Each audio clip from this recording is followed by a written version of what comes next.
que Dios está levantando en esta iglesia. Amén.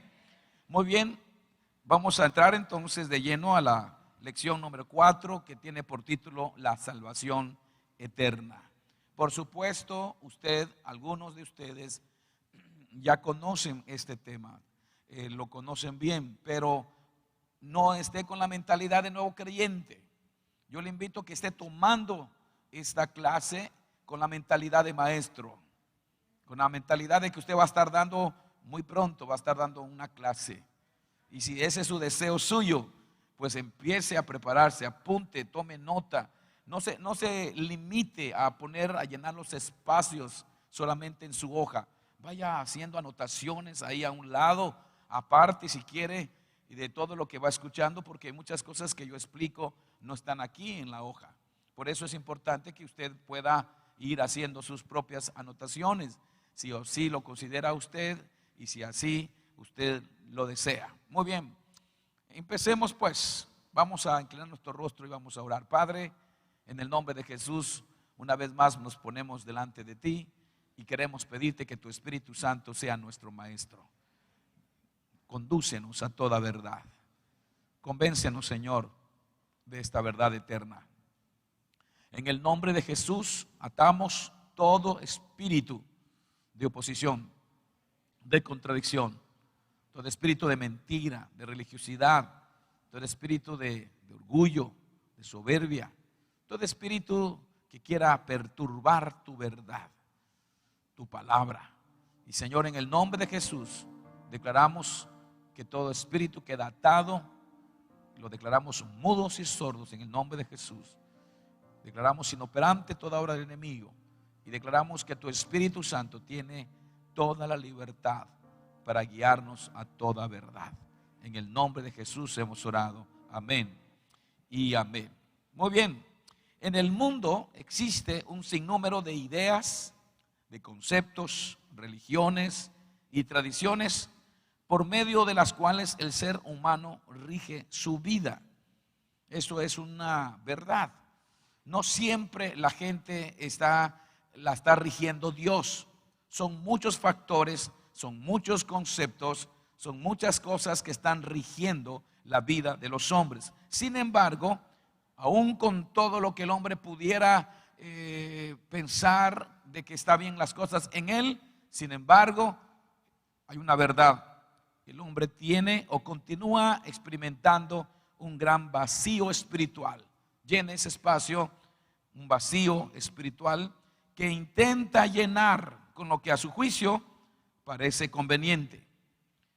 Trata de satisfacerse con fama, con alcohol, con droga, con sexo, con trabajo, con dinero, con religión, con la música, con el deporte, etcétera, etcétera.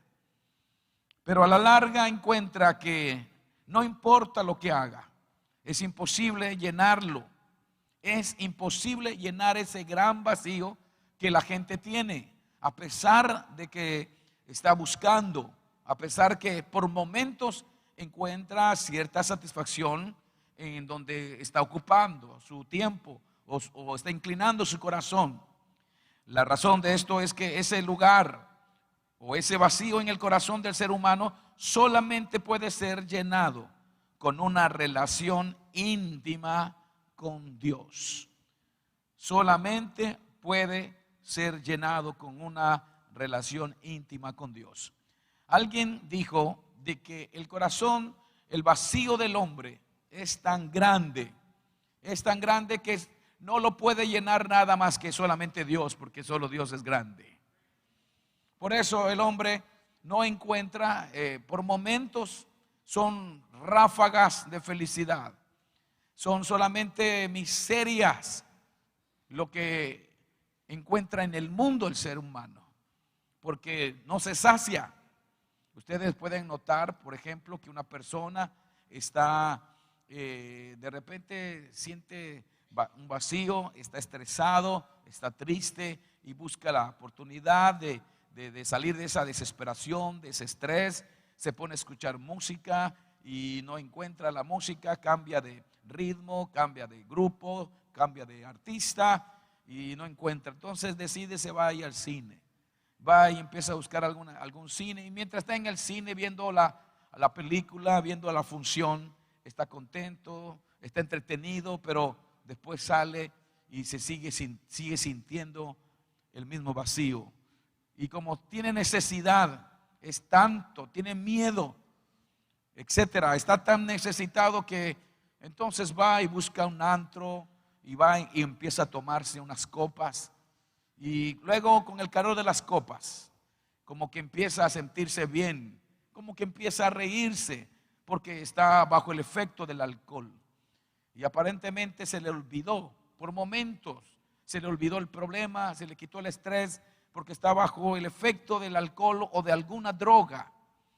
Pero después de todo eso viene el problema mayor, porque el estrés no lo resolvió, la amargura tampoco, la preocupación menos. Es más, muchas veces cuando el ser humano está bajo el influjo del alcohol, lo único que hace muchas veces es complicar su vida y se mete en cada líos por estar borracho, por estar tomado, por estar alcoholizado o por estar drogado. Se metió en un lío, ya sea con las personas con las que andaba, tuvo un accidente, paró en la cárcel. La cuestión que después viene la cruda, y no solamente la cruda física, sino la cruda moral. Y eso es todo un círculo vicioso. El hombre nunca va a llenarse con nada, aunque haya estado con mujeres, haya tenido relaciones sexuales con mujeres, o las mujeres con hombres, o dependiendo de su preferencia.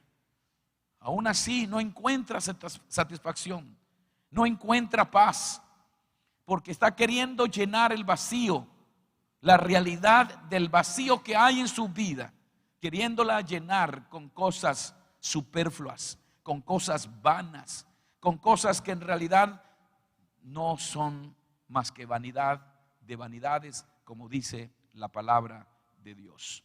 La Biblia dice: todo lo hizo hermoso Dios a su tiempo, y ha puesto eternidad en el corazón de ellos.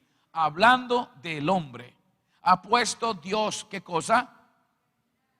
Eternidad en el corazón de ellos. Dice Eclesiastés capítulo 3 versículo 11: este poquito de eternidad que el Señor ha puesto en el hombre, solo puede llenarlo algo eterno, nada terrenal ni nada material. ¿Por qué?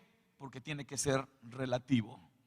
Simplemente lo material o lo terrenal no puede satisfacer, no puede completar, no puede cumplir, no puede llenar, no puede cumplir realmente la función que cumple únicamente lo espiritual. Por eso es necesario que nosotros hoy podamos entender la realidad del ser humano. Por otro lado, como si fuera una moneda, del otro lado de la moneda, hay personas que piensan que por creer en Dios automáticamente son salvas. Fíjense, piensan muchas personas que simplemente por creer en Dios automáticamente son salvas, o son hijos de Dios o hijas de Dios, y que se van a ir al cielo simplemente porque creen en Dios. Pero no es lo que la Biblia enseña realmente.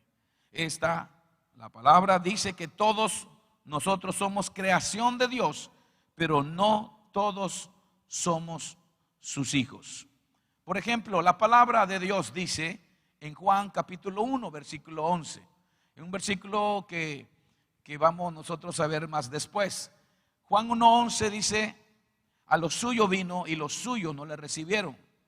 Versículo 12: mas a todos los que le recibieron, a los que creen en su nombre, les dio potestad de ser hechos hijos de Dios. Este versículo, si lo podemos poner en la pantalla, por favor, proyección, tiene que ir a la par. Entonces tenemos que entender que la palabra de Dios dice: mas a todos los que le recibieron, mas a todos los que le recibieron, a los que creen en su nombre, les dio potestad de ser hechos hijos de Dios. De acuerdo a este versículo, hijos de Dios solamente son y serán aquellas personas única y exclusivamente aquellas personas que reciban a Jesús en su corazón, que reciban a Jesús como Señor y amo de sus vidas. ¿Qué viene siendo realmente una persona antes de recibir a Jesús, o una persona que no tiene a Jesús en su corazón? Solamente es creación de Dios. Solamente es creación de Dios, porque hijos de Dios solamente viene una persona a ser hasta que recibe a Jesucristo, porque por medio de Jesucristo nosotros, el ser humano, logra restaurarse la imagen perdida en el hombre. La palabra de Dios dice que el hombre fue creado a imagen y semejanza de Dios, pero por el pecado lo perdió el hombre. Por supuesto que todo inició en el huerto del Edén por medio de Adán, y por causa de Adán todos mueren, dice la Biblia. Eso significa que por causa de que pecó Adán, pues toda su descendencia, toda la humanidad, nacemos con una naturaleza pecaminosa, y ese pecado hace que nosotros no tengamos la imagen de Dios, porque el pecado lo desvirtuó, lo perdimos. Pero dice la Biblia que si por un hombre entró el pecado, también por otro hombre vino la salvación, vino el perdón, vino la gracia de Dios, y ese es nuestro Señor Jesucristo. Probablemente alguien diga, bueno, pero ¿por qué tengo yo que pagar por la culpa de Adán? ¿Por qué tengo que pagar yo?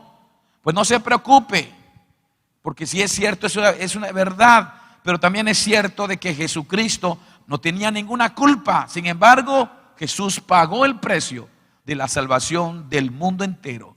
Así que si por un hombre entró el pecado al mundo, por un hombre vino el perdón, vino la gracia. Por lo tanto, por eso es importante que nosotros entendamos que la salvación está relacionada con Jesús. Pero antes, vamos a terminar lo que dice aquí. Al conocer esto, surgen ciertas preguntas al respecto. ¿Cómo puedo ser hijo o hija de Dios? ¿Cómo puedo ir al cielo? ¿Cómo puedo llenar el vacío de mi corazón? ¿Cómo puedo encontrar la verdad? El material que usted tiene en sus manos ha sido preparado para contestar sus preguntas conforme a lo que dice la Biblia. Primeramente vamos a ver, todos los hombres son pecadores. Vamos a repetir todo eso. Todos los hombres son, ahí puede escribir por favor en la raya, en el espacio vacío escriba pecadores. ¿Por qué decimos esto? Pues por lo que dice la Biblia. Por cuanto todos pecaron y están destituidos de la gloria de Dios. Todos nosotros nos descarriamos como ovejas, y cada cual o cada quien se apartó por su camino. Todos nosotros nos descarriamos, todos. Y dice la Biblia, por cuantos todos pecaron, estamos destituidos de la gloria de Dios. Por causa del pecado, en la condición espiritual del hombre, la condición espiritual del hombre es que estará dividido, separado, no está conectado con Dios. Por eso, por cuantos todos pecaron, están destituidos. No tenemos nosotros derecho, no tenemos acceso, no somos partícipes de la gloria de Dios, de la presencia de Dios, de lo hermoso de Dios, de todo lo que Dios es. Cuando hablamos de la gloria de Dios, estamos hablando de la suma, por decirlo así brevemente. La gloria de Dios es la suma de todos los atributos de Dios. Por lo tanto, cuando alguien está destituido de la gloria de Dios, significa de que no puede tener la bendición, no puede accesar a todo lo que Dios es. Por ejemplo, Dios es amor, Dios es paz, Dios es justicia, Dios es amor, Dios es bondad, Dios es clemente, misericordioso, y todo eso el hombre no lo puede disfrutar por causa del pecado. Por eso dicen, por cuantos todos pecaron y están destituidos de la gloria de Dios. Hay personas que se jactan de ser buenas, pero que no le hacen mal a nadie. Hay gente que así dice, no, pero sí, yo no me meto con nadie. Parece, yo soy una blanca paloma. Ni él se lo cree a veces, ¿verdad? Pero bueno, pero hay gente que sí realmente es así. Hay gente muy tranquila, hay gente muy noble, hay gente muy pasiva, hay gente muy introvertida, hay gente que no se mete con nadie, hay gente que difícilmente se pueda pensar que no hace nada. Esa gente pudiera pensar que como no roba, no mata, no viola, no toma, no fuma, no fornica, no adultera, porque si hay, se portan bien, son bien portados dentro de la moral en que fueron educados, son bien portados. Pero escúcheme bien, hay personas, repetimos, hay personas que se jactan de ser buenas, que no le hacen mal a nadie y creen que por eso se ganarán el cielo. La palabra de Dios nos dice que desde que Adán pecó, todos los seres humanos llevan en su sangre el pecado. Ya vimos, llenen ahí, en su sangre llevan el pecado. Aunque usted se crea que no mata ni una mosca, aunque usted se crea una blanca palomita, aunque usted piense de que usted están bien las cosas, usted se merece el cielo por su buen comportamiento, la palabra de Dios dice que todos llevamos en nuestra sangre el pecado. Por lo tanto, todos tienen pecado en su vida y no pueden salvarse a sí mismos. En algún momento, todos, eso sí, en algún momento hemos mentido, hemos robado, codiciado, adulterado. El adulterio no solamente tiene que ver con que yo tenga una relación extramarital. Recuerden que de acuerdo a la palabra de Dios dice que basta con desear y codiciar a una mujer en nuestro corazón, ya adulteramos con ella.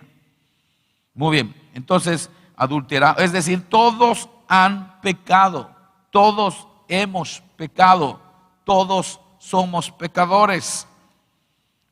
Dios es un Dios bueno y misericordioso y no quiere castigar al hombre.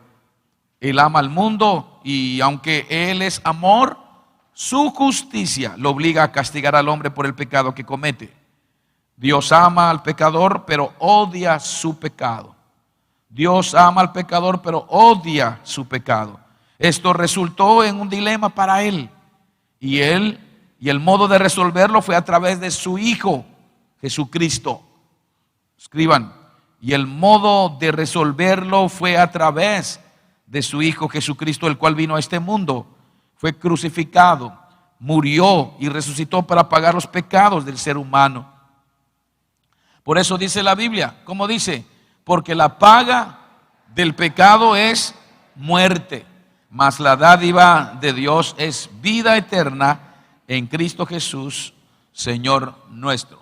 Todos estos versículos voy a aprovechar para pedirles que usted lo busque en su Biblia. Es importantísimo que usted lo busque en su Biblia. Si usted no tiene una Biblia, necesita conseguirla. Necesita conseguir su propia Biblia. No se confíe en la Biblia que está en su celular. Es bueno, pero mejor si tiene una Biblia que usted pueda estudiarla, donde usted pueda anotar, subrayar todos esos versículos que eso es muy importante, que ustedes puedan ir subrayando los versículos, todas las lecciones, y usted vaya entendiendo, conociendo la Biblia, vaya aprendiendo a manejar la Biblia. Y esto es como de hecho es nuestra arma, es la única arma con la que nosotros, el arma defensiva, dentro de la armadura que nosotros los cristianos, que somos soldados de Jesús, tenemos. Todas son para defendernos y solamente hay una para poder atacar, y es la espada. La Biblia, la espada del Espíritu. La espada del Espíritu. Y tenemos que aprender a afilarla. Tenemos que aprender a conocerla. Conozca la Biblia, hay que leerla. Recuerden, no solo de pan vivirá el hombre, sino de toda palabra que sale de la boca de Dios. Muy bien, entonces todos los hombres estamos convencidos de eso, todos somos pecadores. Por lo tanto, en segundo lugar, todos los hombres necesitan a Jesús para ser salvos. Todos los hombres son pecadores. Por eso, todos los hombres necesitamos a Jesús para ser salvos. Muy bien, vamos a ver algunos aspectos importantes de la persona de Jesús. Por ejemplo, primeramente, Jesús es el que es el Salvador del mundo. Nosotros encontramos, número uno, Jesús es el nombre dado al Hijo de Dios. Nosotros vemos en Mateo 21:21 dice, el ángel vino y dijo, y dará a luz un hijo, y llamará su nombre, ¿qué? Jesús, porque él salvará a su pueblo de sus pecados. Jesús quiere decir Salvador. Jesús quiere decir Salvador. Necesitamos a Jesús. Por eso es Jesús nuestro Salvador. Jesús nuestro Redentor. Jesús nuestro Salvador o nuestro Redentor. Yo quisiera que ustedes pudieran entender cuando la Biblia habla que Jesús es nuestro Redentor. Cuando hablamos de salvar algo o salvar a alguien, muchas veces pensamos que cuando decimos redimir, pensamos que a veces no encontramos la diferencia o no sabemos explicarlo. Pero yo quiero que ustedes puedan entender bien. Aquí hay gente nueva, y independientemente de los que ya tienen mucho tiempo, que están solamente actualizándose. Jesús es el Salvador o el Redentor. ¿Qué significa el Redentor? El Redentor es la persona que pagaba para que un esclavo deje de ser esclavo.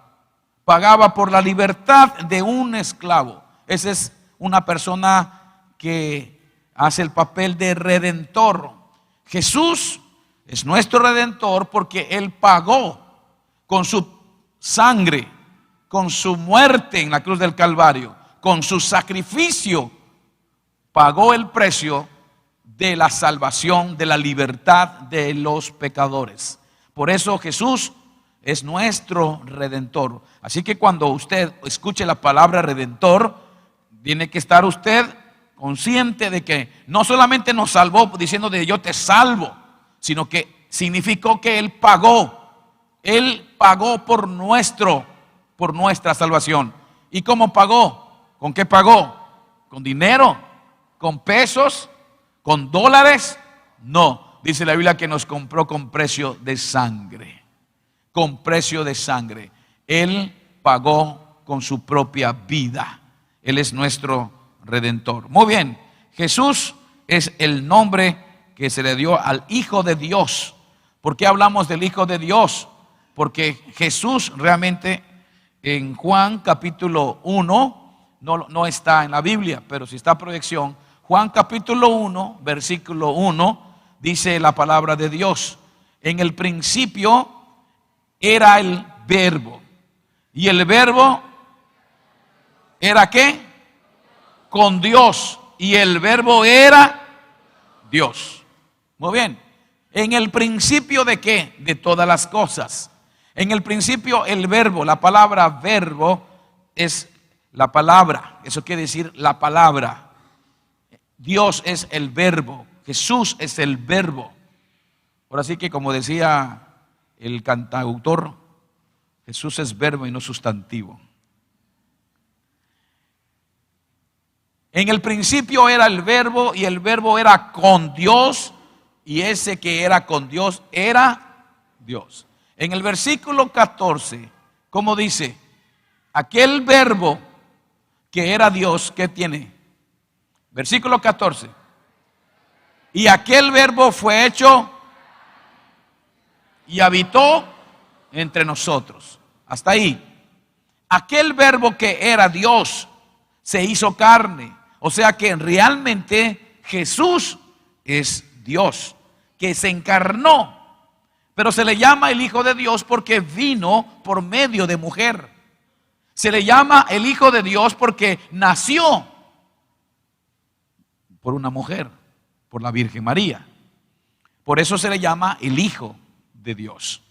Se le llama el Hijo del Hombre a Jesús también, porque Él tenía una naturaleza humana. Jesús era 100% Dios, pero también era 100% humano. Él nunca aprovechó, cuando estuvo en la tierra, nunca aprovechó de todo, de que era Dios, para librarse del dolor, del sufrimiento, de la tristeza, porque nosotros vemos en la Biblia que en todo momento manifestó su naturaleza humana. Jesús entonces es el Salvador del mundo. Por eso tenemos que entender que lo que dice la Biblia, y en ningún otro, el siguiente versículo que dice, y en ningún otro hay salvación, porque no hay otro nombre bajo el cielo dado a los hombres en que podamos ser. Por eso, escúcheme bien, necesitamos entender que Jesús, los hombres se van a salvar solamente por medio de Jesús y no por medio de su religión, no por medio de su tradición. No se van a salvar por medio de su buen comportamiento, porque tenemos que entender que todo el hombre sin Jesús estamos perdidos, somos pecadores y nuestro pecado nos separa de Dios, nos priva de la vida eterna, estamos destituidos de la gloria de Dios, no tenemos derecho a nada de lo que es Dios, de lo bueno de Dios, de los favores de Dios. Pero ante este problema, ante esta realidad, Dios entonces obró, Dios hizo, entonces estableció un plan de salvación, hizo un plan para que el hombre que se había perdido por el pecado en el huerto del Edén pudiera nuevamente tener relación con Él, y por eso tuvo que encarnarse, por eso tuvo que venir al mundo, para que por medio de Jesús nosotros podamos ser reconciliados con Dios y podamos ser restaurados. Nuestra imagen que se perdió por el pecado, Jesús la restaura. Y por eso dice la Biblia, y en ningún otro hay salvación, en ningún otro. Escúcheme bien, no hay otro nombre, no hay otro nombre. La salvación no la vamos a encontrar en la Virgen María, no la vamos a encontrar ni en San Pedro, ni en San Pablo, ni en San Judas Tadeo, ni en San Judas Iscariote, y menos el otro, el traidor. Ni en San Francisco de Asís, ni en el Santo Niño de Antenoche, de Atocha. No lo vamos a encontrar en ningún santo, no lo vamos a encontrar, porque la palabra, es más, fueron los apóstoles Pedro y Juan, fueron los únicos, ellos, estos apóstoles dijeron, y en ningún otro hay salvación, porque no hay otro nombre, no hay otro nombre dado a los hombres, bajo el cielo, dado a los hombres, en el cual podamos ser salvos. De ahí la frase, solo Cristo salva. Solo Cristo salva. Jesucristo es la única esperanza. Jesucristo es nuestra única esperanza. Jesucristo es la única esperanza para este mundo pecador. Jesús, en segundo lugar, es el único mediador. No solamente es el Salvador, Jesucristo es el único mediador entre Dios y los hombres. Dice la palabra de Dios, el texto que está ahí, vamos a leerlo todos juntos. ¿Cómo dice? Pues hay un solo Dios y un solo mediador entre Dios y los hombres, Jesucristo, hombre. ¿Dónde se encuentra eso? Primera de Timoteo, capítulo 2, versículo 5. Ahora, yo le voy a pedir, por favor, le estamos poniendo, se ha puesto impreso el texto bíblico para que se le facilite a usted, porque algunos puede ser que no tengan la Biblia, porque alguna clase no va a haber proyección como estamos aquí. Entonces, para evitar ese lío, entonces está impresa el texto, pero disculpen la insistencia, es necesario que usted con su Biblia, usted vaya, chéquelo. Es más, si usted piensa que la Biblia católica, que la Biblia esta es diferente, agarre la Biblia católica. Hay muchas versiones inclusive dentro de la Biblia católica.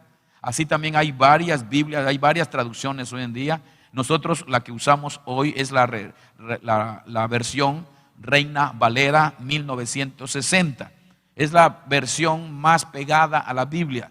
La única diferencia entre una Biblia católica y con una Biblia evangélica o cristiana es simplemente algunos libros que se le llaman libros apócrifos.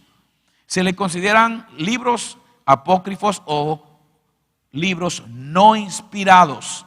Esa es la respuesta, la definición de apócrifos, libros no inspirados. ¿Por qué? ¿Por qué son libros no inspirados?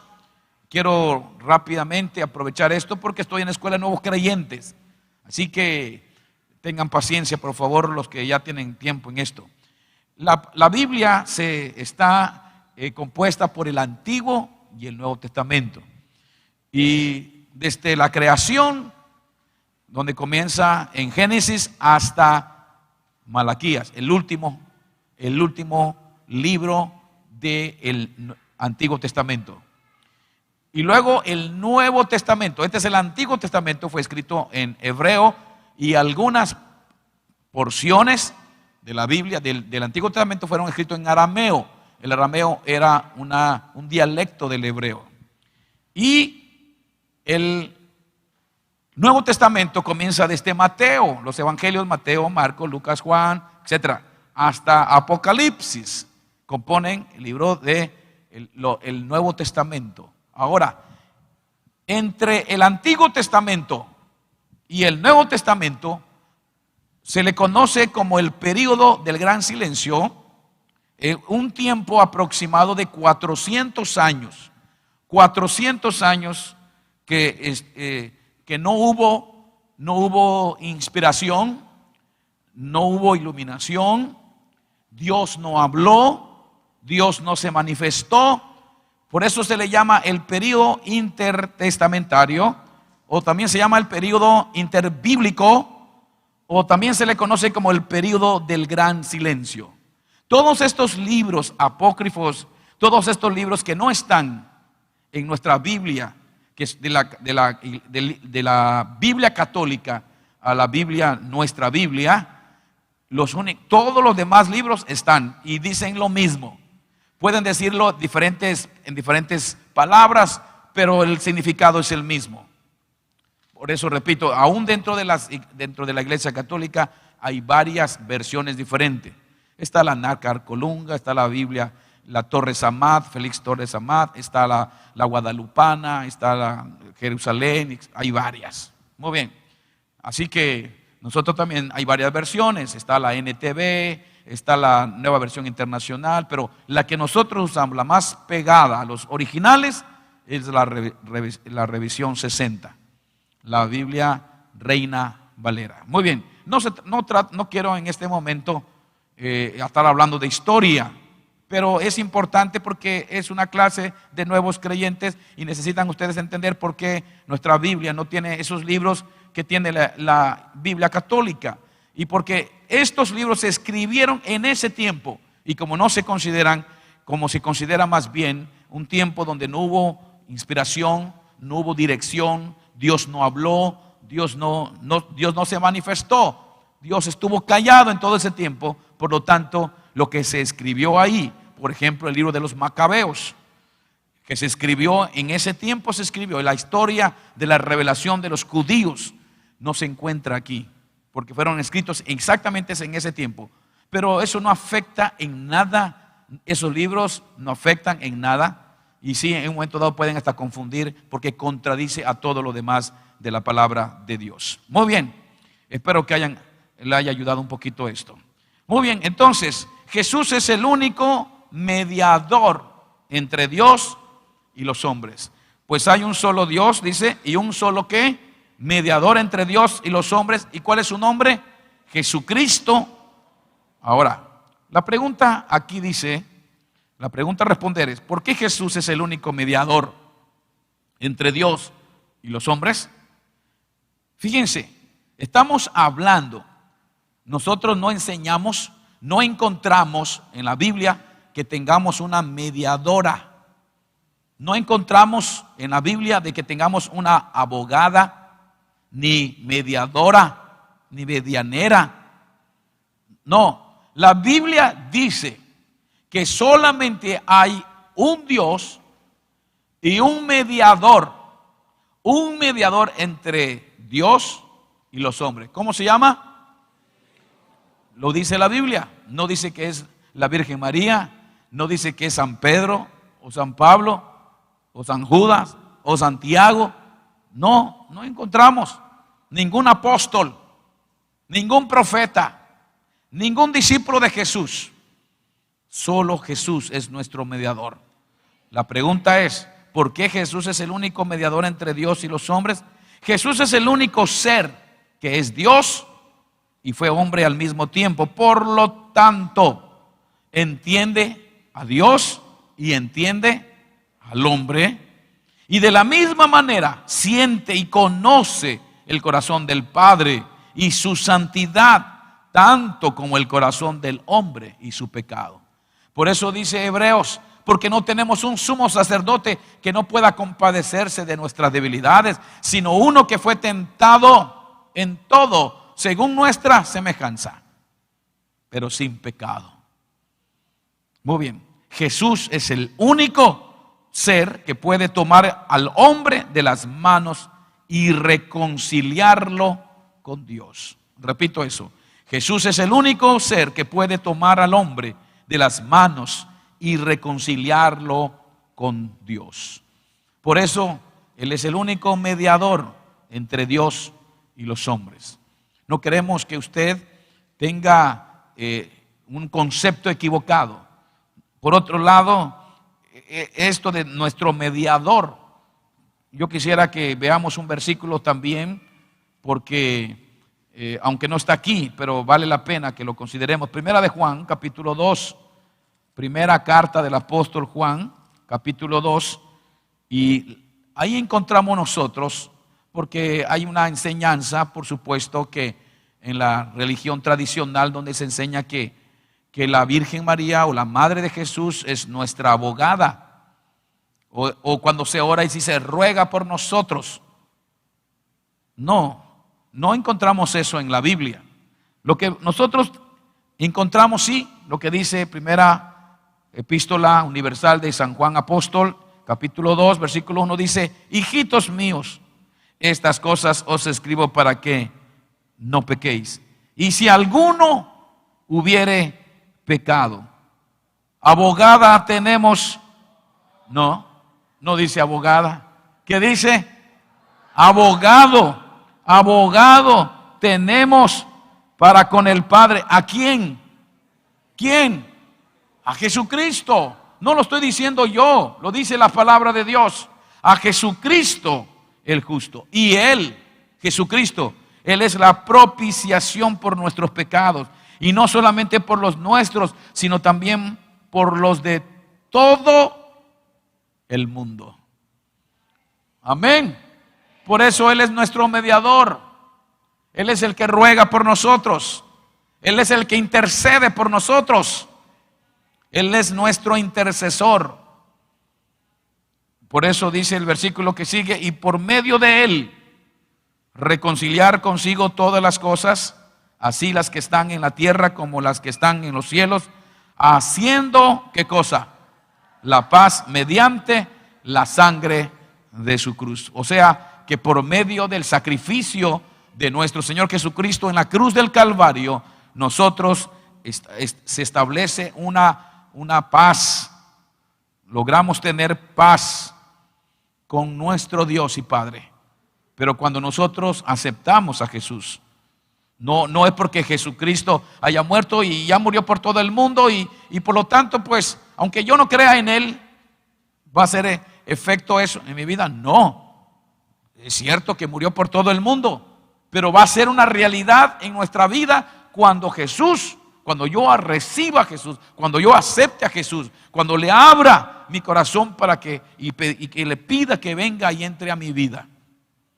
Muy bien, Jesucristo es el único mediador, pero también, número 3, Jesucristo es el camino para iniciar una relación con Dios. Estamos hablando, todo lo que estamos diciendo en este momento es para explicarle por qué el hombre necesita a Jesús.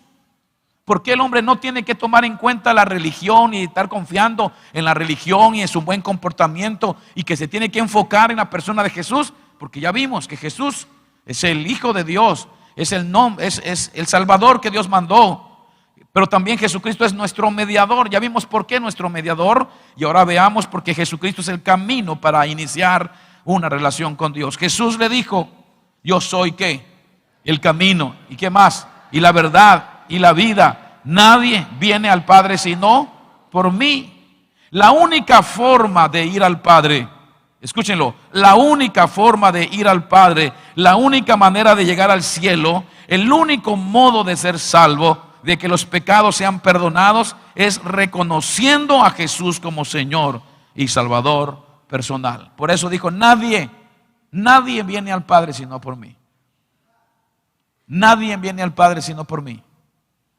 Déjenme contarles rápidamente una historia. Esta historia tiene que ver con mi padre. Antes de que yo naciera, mi padre tenía 3 hijos. Y el mayor de ellos tenía 6 años. Ese niño era su ilusión. Ese niño le robaba el sueño a mi padre. Quería tanto a ese niño. Tenía algo especial ese niño. Pero a los 6 años se murió. Se ahogó el niño. Cuando a mi padre le dieron la noticia de que había muerto su hijo, él quiso quitarse la vida. No soportó la noticia. Mi abuelo, que en aquel tiempo fue el que le dio la noticia, luchó con él porque él estaba en un rancho, él trabajaba la tierra y se iba a enterrar el machete para quitarse la vida. Y mi abuelo peleó con él y logró que desistiera de este deseo de quitarse la vida. Cuando él llegó a la casa donde estaba su hijo, ahí estaba en una mesa, tendido, lo estaban velando, y él llegó y se tiró sobre su hijo. Y él, sin conocer de Dios, él no sabía nada de Dios, nunca había leído la Biblia. Él se había crecido en el monte como animal, entre animales. Cuando él llegó y dijo: Dios, tú me lo diste y tú me lo quitaste, bendito sea tu nombre. Sin conocer la palabra de Dios. Era un lugar pequeño y habían varias iglesias. Era muy conocido mi padre y también su hijo. Por lo tanto le pidieron permiso para los pastores de las iglesias que estaban ahí en esa población para que fueran a hacer servicios fúnebres. Y él pues no se opuso y dijo: está bien, vengan quien quiera. Así que vinieron todos los hermanos, vinieron a pasar los presbiterianos, los pentecostales, los bautistas, hasta los adventistas del séptimo día fueron ahí. En una de esas predicaciones, un pastor predicó acerca de la muerte del hijo del rey David. Y cómo quería tanto ese niño. Y él estaba ayunando. Cuando él se entera de que se murió, vino el profeta y le dijo: mira, ese niño él no puede venir a ti, pero tú sí puedes ir a él. Y ese predicador se basó en ese versículo. Y como él sabía que mi padre amaba tanto a ese hijo, le dijo: el niño no puede volver a usted, pero usted sí puede volver a él. Y le dijo: y la forma de llegar a él es a través de Jesús. Porque él está con Dios. Este niño ya está con Dios. Porque de los tales es el reino de los cielos, dice la Biblia. Pero usted necesita abrirle el corazón a Jesús, porque Jesús es el camino al Padre. Y mi padre dijo: yo quiero volver a ver a ese hijo. Y esa noche entregó su vida a Jesús. Jesús es el camino, Jesús es la verdad y Jesús es la vida. Cuando mi padre conoció a Jesús, No solamente tuvo esperanza de volver a ver a su hijo, sino cambió su vida, porque él conoció la verdad y también obtuvo vida. Su vida fue transformada al grado de que él al poco tiempo ya era pastor. Y llegó a ser un pastor. Tuvo 13 hijos, 7 varones, 6 mujeres, y casi todos los varones son pastores. Tremendo, por la muerte de un niño. Jesús es el camino, Jesús es la verdad y Jesús es la vida. Y dijo: nadie viene al Padre sino por mí. Muy bien, Jesucristo también murió por nuestros pecados. Número 4, Él fue crucificado y muerto, pero resucitó al tercer día entre los muertos y está sentado a la diestra del Padre. Jesús, a través de su muerte, pagó todos los pecados, rebeliones, enfermedades e iniquidades del hombre, para que reciba por gracia todo aquello que Dios quería regalarle, junto con la salvación. Él pagó el precio de la reconciliación en la cruz del Calvario. ¿Ya se dieron cuenta? ¿Por qué Jesús? ¿Por qué tenemos que aceptar a Jesús? Porque Jesús fue el que pagó por nosotros. Él pagó con su propia muerte, con su propia vida. Pagó el rescate, nuestra salvación, el precio de nuestra salvación. La palabra de Dios dice que ahí en la cruz del Calvario, Jesús, ahí en la cruz del Calvario, dejó clavado todos nuestros pecados, todas nuestras rebeliones, todas nuestras iniquidades. También fue ahí, lo dejó clavado, nuestras enfermedades, nuestros dolores. Y la Biblia dice que por sus llagas fuimos curados. Hay mucha gente que tiene religión, pero no tiene ni salvación, ni tampoco tiene sanidad. Pero qué bonito es cuando venimos a Jesús y no solamente somos salvos, sino que somos libres de la opresión del diablo y somos sanos de toda enfermedad. Porque hay poder en el nombre de Jesús. Se cumple lo que está escrito ahí, que ahí en la cruz del Calvario dejó nuestros pecados, nuestras rebeliones, nuestras iniquidades, pero también nuestras enfermedades, nuestros dolores, y por sus llagas fuimos nosotros curados. ¿Por qué? Porque Jesús, todos los hombres necesitan a Jesús para ser salvos, porque Jesús es el Salvador del mundo, lo vimos. Todos nosotros necesitamos a Jesús para ser salvos, porque Jesús es el Salvador del mundo, pero también porque Jesús es el vencedor de todo. ¿Por qué necesitamos a Jesús? Rápidamente, número 1, porque Jesús venció al pecado. Jesús venció al pecado. Dice el texto aquí, vamos a leerlo todos juntos. Dijo entonces Jesús a los judíos que habían creído en él: si vosotros permaneciereis en mi palabra, seréis verdaderamente mis discípulos y conoceréis la verdad, y la verdad os hará libres. Jesús respondió: de cierto os digo que todo aquel que hace pecado, esclavo es del pecado. Así que si el Hijo os libertare, seréis verdaderamente. El hombre por el pecado es esclavo del pecado, pero Jesucristo venció al pecado. Jesucristo venció al pecado porque Él fue tentado en todo, pero nunca pecó. Por lo tanto, por medio de nuestro Señor Jesucristo, nosotros sí podemos tener una vida de victoria sobre el pecado. Solamente Jesucristo primeramente nos puede hacer libres de la esclavitud del pecado. Una persona que es esclavo del pecado no puede, jamás podrá hacerse libre por sí mismo. No tiene un esclavo, no puede decir: pues ahora yo me declaro libre. No, es esclavo y no tiene ni para comprar, no tiene dinero porque nunca le pagan nada. Él no puede pagar por su libertad, y si se escapa lo van a alcanzar y lo van a matar. Y él no puede decir: pues yo me declaro, ya me voy a rebelar, yo soy libre. Él puede gritar y todo, seguirá siendo esclavo. La única manera que un esclavo pueda dejar de ser esclavo es que alguien venga y le pague a su amo, le pague por su libertad. Y eso fue lo que Jesús hizo por nosotros. Jesús nos hizo libres. Por eso necesitamos a Jesús, porque Jesús venció al pecado. Por eso dice: y conoceréis la verdad, y la verdad os hará libre. Así que si el Hijo os libertare, seréis. El único que nos puede liberar de la esclavitud del pecado es Jesús. Cuando Cristo viene a nuestra vida, rompe las cadenas del pecado. Cuando Cristo viene a nuestras vidas, somos nuevas criaturas. El pecado es sacado, es quitado de nuestra vida. ¿No es hermoso eso? Somos esclavos del pecado, pero venimos a Jesucristo, y por eso hoy podemos nosotros los cristianos decir: hoy no tomo porque hoy puedo no tomar.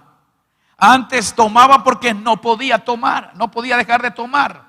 Antes fumaba porque yo no podía dejar de fumar. Pero hoy no fumo, hoy no tomo porque hoy puedo decir no, porque hoy todo lo puedo en Cristo que me fortalece.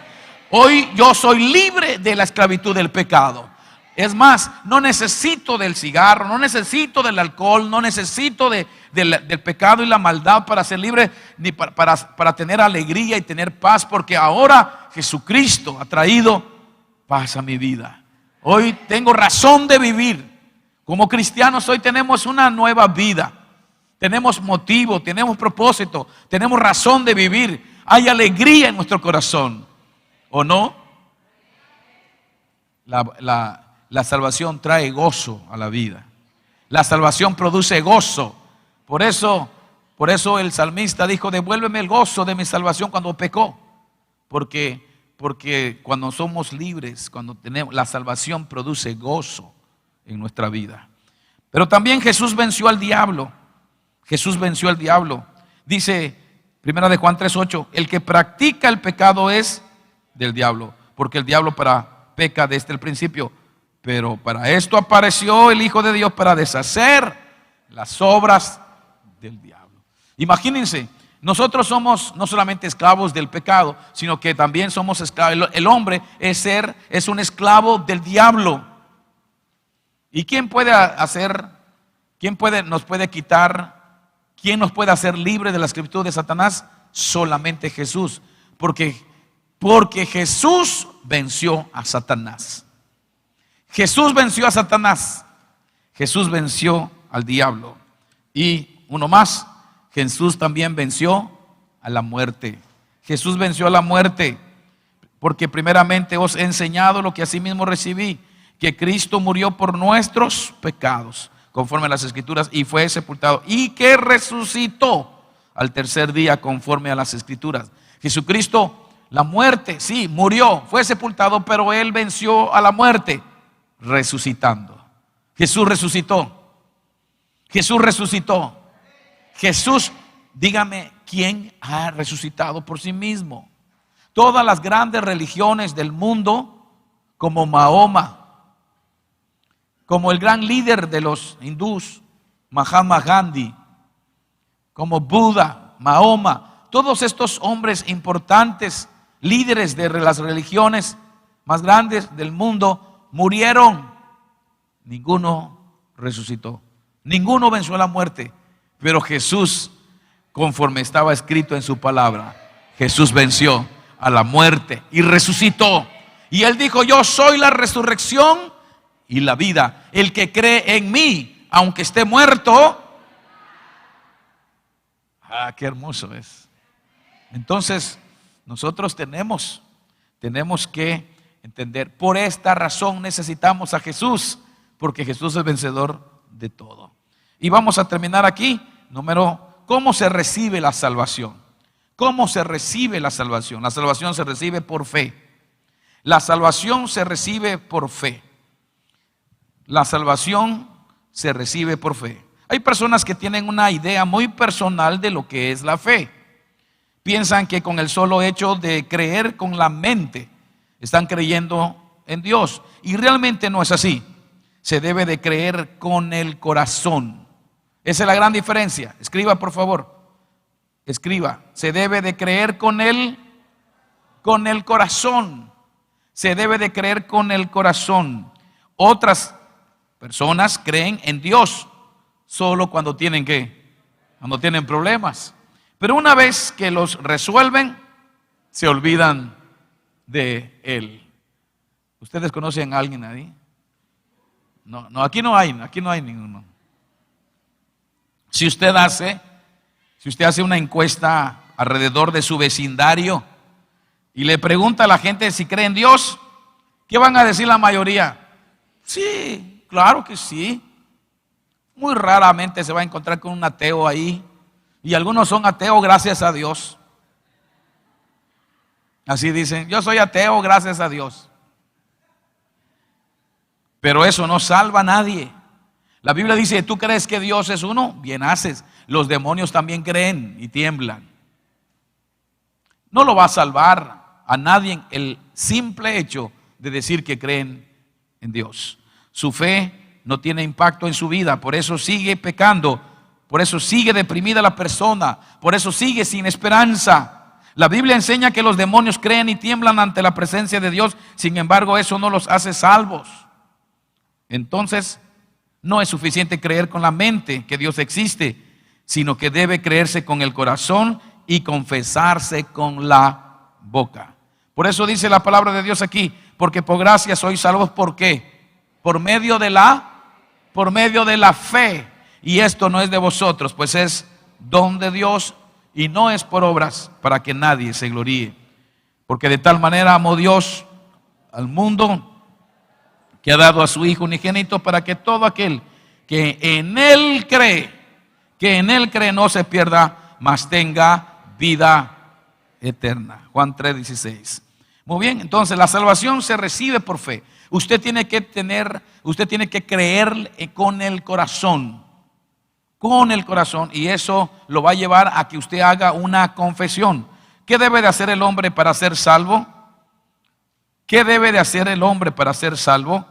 Es una pregunta que también dijo alguien. Señores, ¿qué debo de hacer para ser salvo? En Hechos 16:13. Tiene que hacer, primeramente, confesar a Jesús como su Señor y Salvador. Debe de confesar a Jesús como Señor y Salvador. Dice el texto aquí que sigue, que si confesares con tu boca que Jesús es el Señor y creyeres en tu corazón que Dios le levantó de los muertos, serás salvo. Fíjense muy bien, que si confesares con tu boca que Jesús es el Señor y creyeres en tu corazón. Si alguien no cree con el corazón, solamente es con la mente, no va a confesarlo. Hay personas que solamente repiten. Por eso cuando a ustedes le pidieron que pasen aquí al frente, le dijeron así: repita estas palabras. Pero es importante que usted repita, pero que piense, que salga de su corazón, que medite en lo que va a decir, que sea real lo que usted va a decir.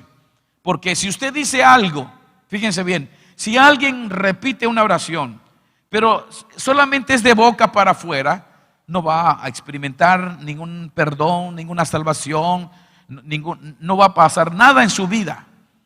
Si una persona solamente es de labio, su confesión es de labio para afuera, tiene que estar ligado, tiene que estar conectado lo que su boca dice con lo que su corazón cree. Por otro lado, si la persona tiene en su corazón, tiene una creencia, tiene una certeza, tiene una convicción de que realmente necesita a Dios en su vida, si la persona está convencida de que definitivamente está perdido o perdida sin Jesús, pero no quiere abrir la boca, no quiere confesar con la boca, no quiere hacerlo público, no quiere hacerlo delante de los hombres, aunque esté convencido, tampoco va a pasar nada en su vida. Y al contrario, se puede hasta frustrar, se puede amargar, se puede desairar, entristecer, decepcionar. ¿Por qué? Porque piensa que por el hecho de que está convencido, pero no quiere abrir la boca. La palabra de Dios dice esto: el que me confiese delante de los hombres, también yo le confesaré delante de mi Padre en aquel día. Pero aquel que me negare delante de los hombres, yo también lo negaré delante de mi Padre en aquel día. Por eso es importante, por eso es necesario, por eso es vital que las personas puedan confesar lo que su corazón cree. tiene que estar conectado lo que siente, lo que cree, lo que está convencido en su corazón, y tiene que declararlo, tiene que hablarlo, tiene que confesarlo, porque la salvación, escúcheme bien, viene cuando nosotros confesamos lo que nuestro corazón cree.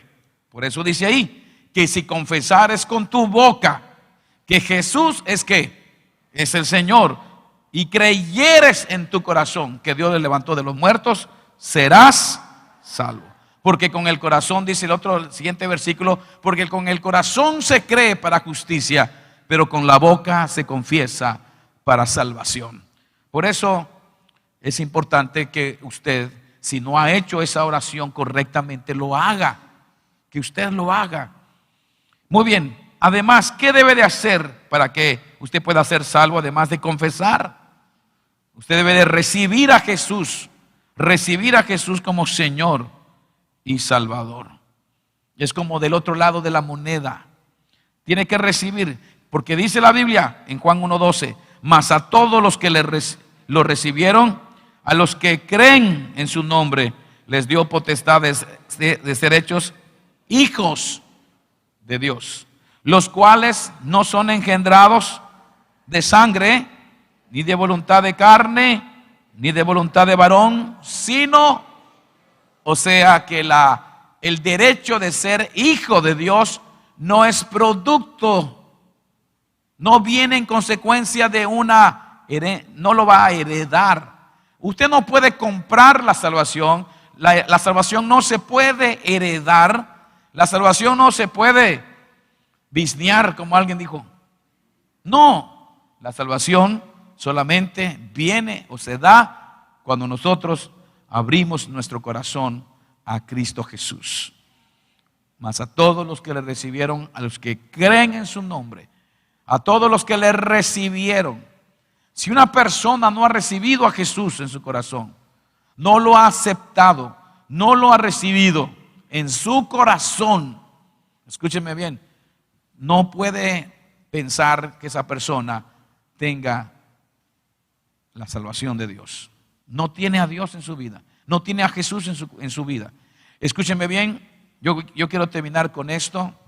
Alguien dijo, hay un folleto que dice así: perdiendo la salvación, perdiendo la vida eterna por 40 centímetros.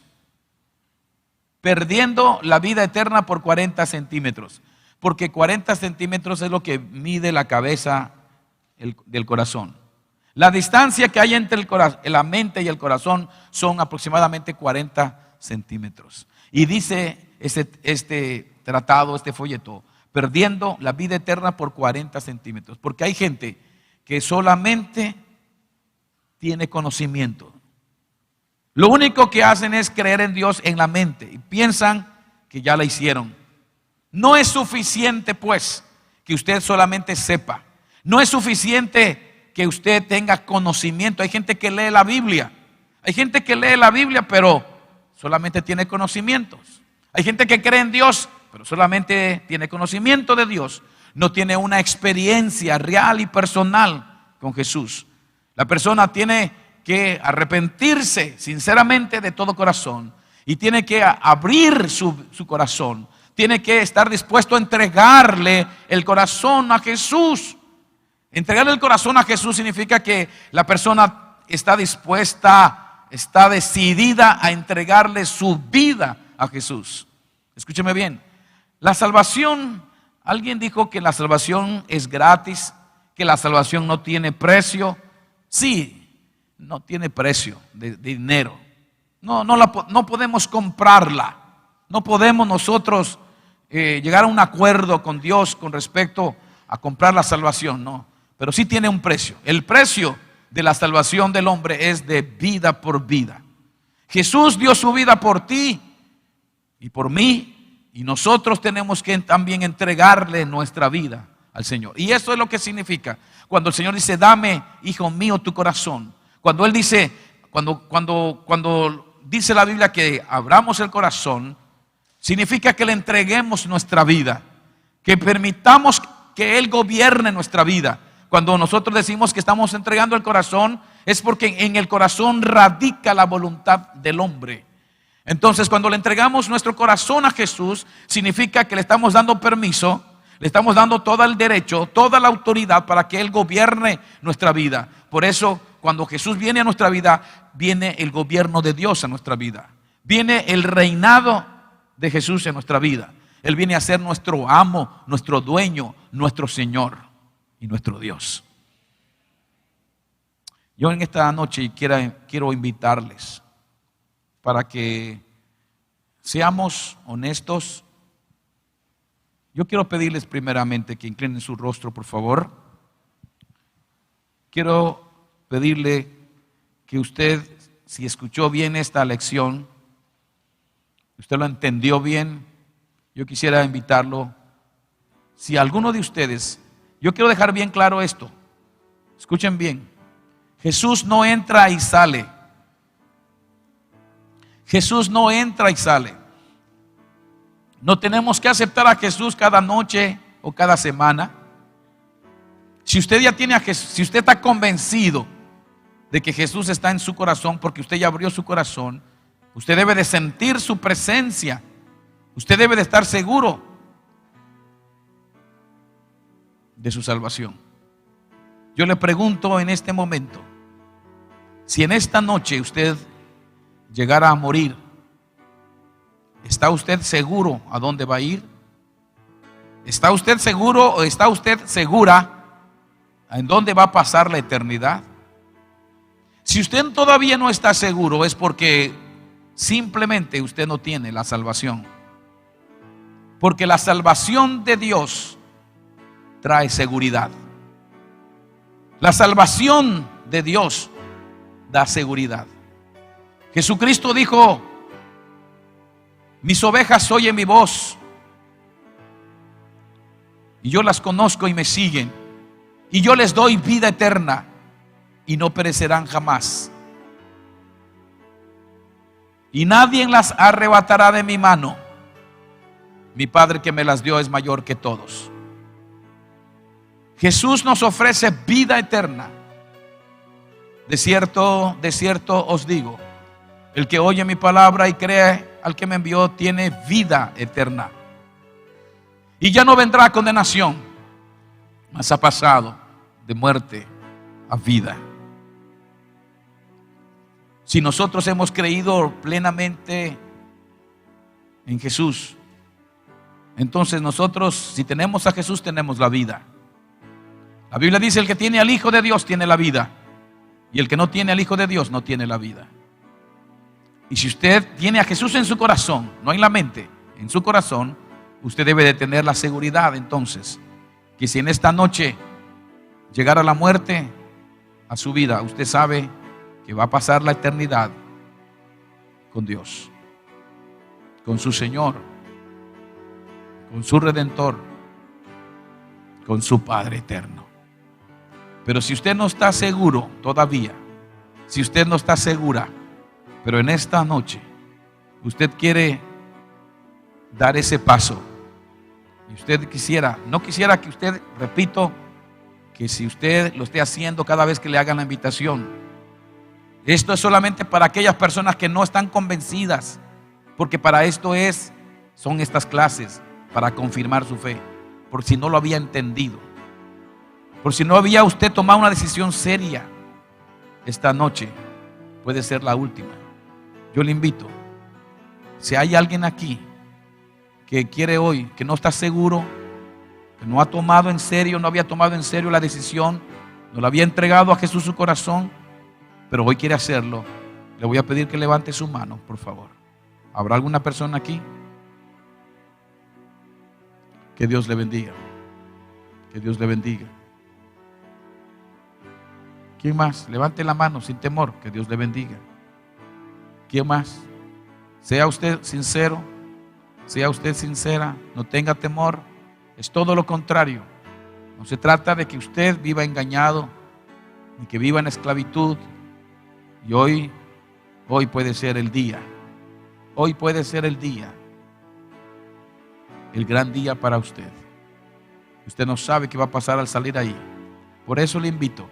¿Habrá alguna persona más que esté luchando? Que no siga luchando. Levante su mano diciendo: que Dios le bendiga, que Dios le bendiga, que Dios le bendiga, que Dios le bendiga, que Dios le bendiga. Le voy a pedir por favor que se pongan de pie. Los demás sigan orando.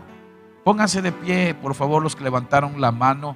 Y si alguno no levantó la mano por pena, pero está batallando y necesita tomar una decisión, póngase de pie sin miedo.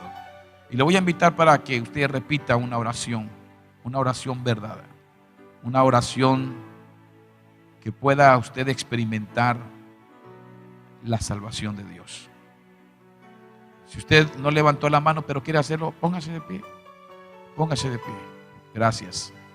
Gracias. Gracias. Muy bien. Ahora, si usted tampoco quiere por pena, no quiso levantar la mano ni ponerse de pie, pero usted está inseguro, entonces le invito a que cuando menos ahí en su lugar repita esta oración. Pero hágalo de corazón. No le dé lugar al enemigo ni permita que el diablo. Si usted está batallando, si usted está dudando, usted tiene un problema entonces. Y puede ser que el enemigo lo tiene confundido, lo tiene tan atado que no lo suelta. Pero si usted está seguro, gloria a Dios. Esa seguridad es la evidencia de que Jesús está en su corazón. Le voy a pedir que todos los que están de pie, repitan esta oración en voz alta y repítanlo, y que sea una oración que salga del corazón de ustedes, que sea real con todo su corazón. Repitan esta oración y digan así: Señor Dios,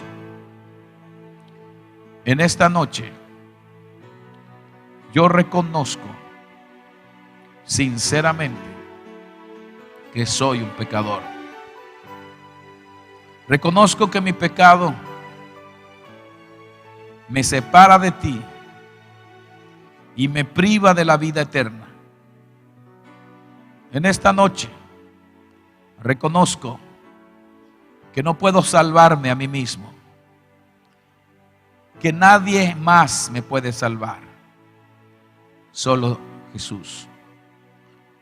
Reconozco que no tengo méritos, que mis obras y que mis actos jamás podrán salvarme. Por eso hoy tomo la decisión de abandonar sinceramente mis pensamientos y mis caminos. En esta noche renuncio al pecado, renuncio al infierno, renuncio al diablo, renuncio a todo pacto que haya hecho, consciente o inconscientemente, con el mundo, con Satanás o con mi carne. Te pido, Señor Jesús, que tu Espíritu venga y entre a mi corazón. Te abro mi vida, te abro mi corazón, te entrego mi vida, te cedo los derechos de mi vida. Me entrego totalmente a ti. Acepto tu gobierno, acepto tu señorío. Te pido, Señor Jesús, que entres a mi vida y que vengas a ser. Te recibo, te acepto y te recibo como mi amo, como mi dueño, como mi Señor, como mi Dios, como mi Salvador, como mi libertador, como mi sanador. Te pido, Señor Jesús, que la sangre que derramaste en la cruz del Calvario borre y limpie todos mis pecados. Te pido que rompas mis cadenas, todas mis cadenas del pecado que me tienen atado. Que rompas todo pasado en mi vida y que comience a vivir una nueva vida. Te pido que tu Espíritu Santo haga la obra de salvación total. Que tu Espíritu Santo me guíe en esta nueva vida y en este nuevo camino. Gracias, Dios, por haber mandado a tu Hijo Jesús a morir por mis pecados. Gracias, gracias, Jesús, porque tú moriste por mí, porque derramaste tu sangre en la cruz del Calvario. Gracias, Espíritu Santo, porque ahora estás en mí. Por eso te doy gracias, Dios, porque ahora tú eres mi Padre y yo soy tu Hijo.